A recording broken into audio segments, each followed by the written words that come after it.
We always assume that in the soap world, villains eventually find redemption and fallen heroes somehow claw their way back to the light. But what if two characters, both utterly convinced they are the righteous victims of their own narratives, actually morph into each other's ultimate nightmare?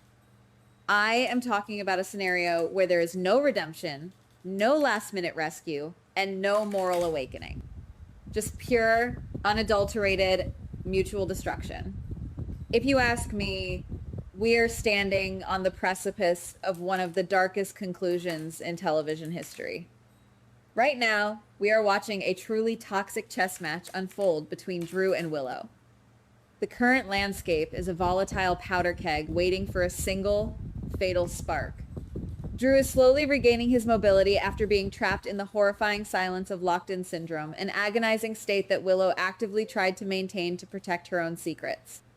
Meanwhile, Willow is drowning in her own chaotic web, desperately trying to silence her husband while simultaneously fighting off hit-and-run accusations orchestrated by Brooke Lynn.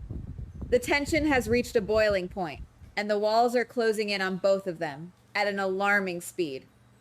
This brings me to a central thesis that might sound radical at first, but makes perfect sense when you deeply analyze the psychological decay of these two individuals. I believe we are hurtling toward a permanent, fatal conclusion for both Drew and Willow. We have watched this exhausting storyline drag on for months, pulling in Nina, Michael, and half the town into a relentless vortex of blackmail, lies, and manipulation. It is time for a massive, landscape-altering shock. I theorize that their war will end in a horrific murder-suicide car crash, effectively writing both actors off the canvas and closing one of the most controversial chapters in recent memory. To understand why Drew would resort to such extreme, violent measures, we have to look at the sheer psychological torture he has endured over the past few months. Think about the sheer horror of his locked-in syndrome. He sat in that wheelchair, a literal prisoner in his own flesh, listening to his wife plot his demise and strategize with her allies. That kind of profound trauma does not just heal with time, it festers, turning a once honorable man into a hollow vessel of pure vengeance. We saw a glimpse of this calculated rage during the medical bag incident with Kai. Drew intentionally knocked the bag over to get attention, but then explicitly refused to let Kai tell Willow about his recovering mobility. It proved that Drew knows exactly who his enemy is and is playing a long, dangerous game of deception. Furthermore, we cannot forget the sheer indignity of the lake incident. Having Nina scream in panic and literally push his wheelchair into the water, leaving him to drown until Gio miraculously dove in to save his life, would shatter anyone's remaining grip on sanity. Drew has been victimized, paralyzed, and nearly drowned, and that accumulation of severe trauma is a perfect recipe for a catastrophic mental break. He is no longer fighting for justice. He is fighting for absolute retribution. As Drew regains his physical strength, his mental desperation will only amplify. He knows the legal system is a joke when it comes to holding powerful, well-connected people accountable. Brennan has seemingly lost the black box containing the crucial blackmail evidence, leaving Drew without the leverage he desperately needs to expose his wife. Every attempt to corner Willow legally or socially will likely hit a dead end, especially with her prestigious new seat on the hospital board shielding her public image. Drew will eventually realize that the only way to ensure Willow pays for her sins is to bypass the authorities and act as the judge, jury, and executioner himself. This is where the theory gets incredibly dark and cinematic. I envision Drew completely losing his grip on reality, consumed by a singular, obsessive goal to end the nightmare. He will bypass the courts and the cops, opting for a much more intimate form of retribution. Picture this scenario. Willow is leaving a late-night event, distracted by her mounting legal troubles and her ongoing bitter war with Tracy. She unlocks her car, completely unaware that Drew has already slipped into the backseat, hiding in the suffocating shadows. It is a classic thriller trope, but layered with years of marital betrayal, broken trust, and deep-seated hatred. Drew's plan would likely be meticulously calculated, yet born of sheer madness. He would wait in the terrifying silence of the backseat until Willow drives out to a desolate, winding road, perhaps somewhere near the treacherous cliffs on the edge of town. His goal wouldn't be a messy, loud confrontation. It would be to violently seize control of the vehicle from behind, forcing the car off the road to make it look like a tragic, fatal accident. In his fractured mind, he probably believes he can orchestrate the crash, survive the violent impact, and walk away as the grieving widower, finally free from the woman who tried to bury him alive. Now, I have to pause and argue with myself for a second. Would Drew really go this far? Would he intentionally risk orphaning Scout just to satisfy his overwhelming thirst for revenge? The old Drew, the one who valued honor, loyalty, and family above all else, would never dream of something so heinous and selfish. But we have to accept that the man who returned from captivity, the man who was paralyzed and pushed into a lake by Nina, is simply not the same person. Severe trauma rewrites the brain's chemistry. If you ask me, his moral compass hasn't just cracked, it has completely shattered into dust. He might genuinely, delusionally believe that eliminating Willow is the only way to protect his family from her toxicity in the long run. On the flip side, we absolutely cannot underestimate Willow's sheer ruthlessness and theatrical cunning. She is no longer the sweet, naive, gentle teacher we once knew. She has evolved into a hardened, manipulative tactician willing to do whatever it takes to survive. Look at how she handled the recent conflict with Tracy.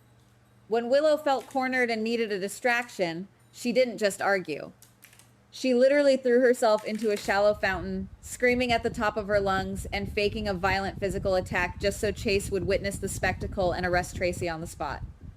That level of theatrical manipulation requires a chilling lack of empathy and a terrifying commitment to the lie. Willow is a survivor who has secured a seat on the hospital board and will do absolutely anything to maintain her power, her carefully crafted public image, and her freedom. She is a cornered animal right now, facing severe hit-and-run allegations orchestrated by Brooklyn, and as we all know, cornered animals are always the most dangerous and unpredictable creatures in the room. This brings us to the ultimate climax of the theory. When Drew reveals himself in the back seat and makes his violent move to take the wheel, he will make a fatal miscalculation. He assumes Willow will panic, beg for her life, or freeze in absolute terror. But Willow's survival instinct is twisted and deeply vindictive. When she realizes she is physically overpowered and that Drew intends to kill her and frame it as an accident, she won't just surrender to her fate. If she knows she is going to lose everything, her career, her freedom, her life, she will make absolutely sure Drew doesn't get to enjoy the victory. In a split second of extreme, terrifying clarity, Willow will take control of her own demise. Instead of fighting Drew for the brakes, she will slam her foot down on the gas pedal. She will deliberately jerk the steering wheel, aiming the vehicle straight toward the edge of the steep ravine. It becomes a twisted murder-suicide pact initiated by the victim to completely destroy the attacker. She will choose mutual destruction over allowing Drew to walk away clean. The sheer psychological horror of that moment, two people who once shared a life and a bed, staring death in the face, completely consumed by hatred, is unparalleled in daytime television. The visual execution of this dual tragedy would be absolutely cinematic and fundamentally alter the history of the show. Imagine the horrifying slow-motion sequence of the car tearing through the metal guardrail, the screeching tires echoing into the dark night. The vehicle would hang suspended in the cold air for an agonizing heartbeat, a silent testament to their failed marriage and toxic hatred, before plummeting down the jagged, rocky cliffside. The impact would be catastrophic, resulting in a mangled, unrecognizable wreck of burning metal and shattered glass at the bottom of the gorge. There would be no miraculous last-minute survivals. There would be no dramatic hospital bed confessions or tearful goodbyes surrounded by weeping family members. The sheer, brutal force of the crash would guarantee that neither Drew nor Willow makes it out alive. Their toxic war, which has consumed so much time and destroyed so many lives, would end instantly, extinguished forever in a violent burst of twisted steel and smoke. The ripple effects of this dual tragedy would completely reset the canvas of the show, which is exactly why I think the writers might actually pull the trigger on this plot.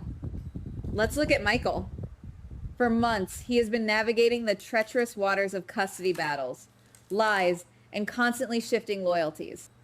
With Willow gone, Michael is suddenly free from the suffocating grip of her manipulation.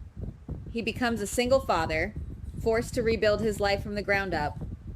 It is a tragic but ultimately liberating reset for his character, allowing him to step out of the shadows of this exhausting conflict and find a new path forward. Then we have Nina, whose emotional journey would take a devastating, ironic turn.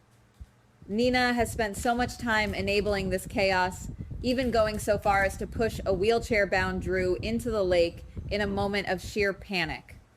Imagine the crushing guilt and profound irony she would face.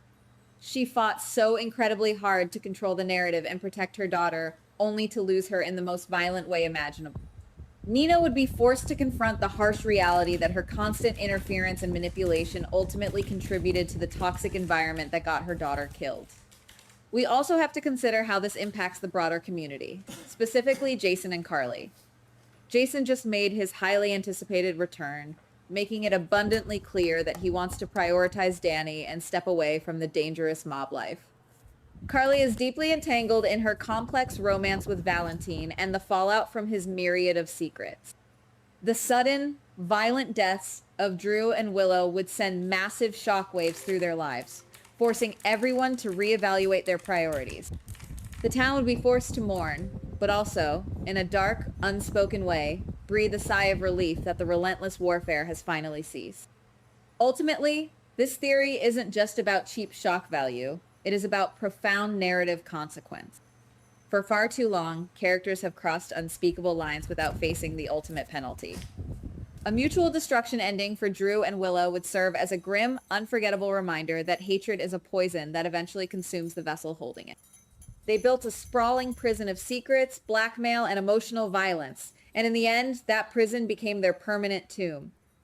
It is a bold, highly controversial move, but sometimes a story becomes so hopelessly tangled that the only way to resolve it is to cut the knot completely. Of course, guys, this is all just my deep dive analysis based on the breadcrumbs the writers have been dropping over the past few weeks. Maybe Drew finds another way to expose the truth, or maybe Willow slips out of the trap one last time like she always does.